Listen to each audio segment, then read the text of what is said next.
Les personnes en situation d'itinérance restent beaucoup plus longtemps à l'hôpital lorsqu'elles sont hospitalisées. C'est ce qu'on a appris des récentes données de l'Institut canadien de l'information sur la santé. En moyenne, un séjour est d'environ 7,5 jours, alors que pour une personne sans domicile fixe, ce chiffre monte à 22 jours. Si on regarde de façon nationale, la durée moyenne est de 15 jours. On remarque que les séjours sont souvent prolongés en raison des conditions médicales non traitées, par exemple une infection. Le gestionnaire de la santé et de la population de l'Institut, Geoff Hines, explique que les besoins pour les personnes en situation d'itinérance sont plus importants.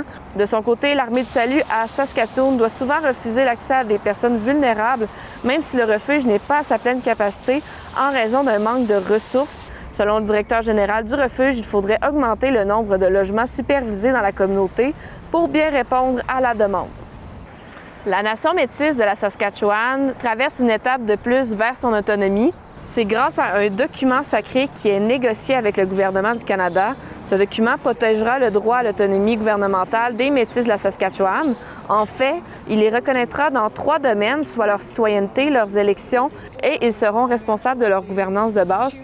En ce moment, la nation fait déjà ces choses, mais le document sacré confirme que les lois de leur gouvernement ne peuvent pas être annulées et doivent être respectées.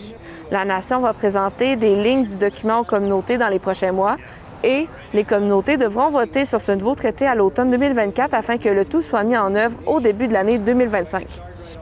C'était vraiment animé hier matin à Saskatoon. Plus de 5000 coureurs ont participé au 46e marathon de la Saskatchewan. Les participants avaient le choix entre 5 parcours au bord de la rivière. Ça allait de 2,2 à 42,2 km de course.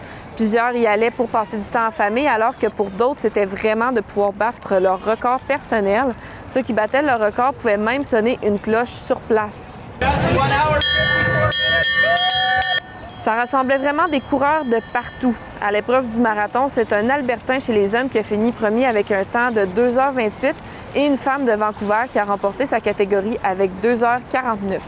Tous les fonds amassés iront à la Mewasin Valley Authority, un organisme qui se consacre à la protection de l'environnement. Il y a une conférence de presse du premier ministre Scott Moe cet après-midi. On a peu de détails présentement, mais vous pouvez suivre toutes nos plateformes pour en apprendre davantage sur ce qui va être dit. Sinon, vous pouvez aussi télécharger l'appli Info ou consulter notre site web. Sur ce, je vous souhaite une excellente journée et on se retrouve demain.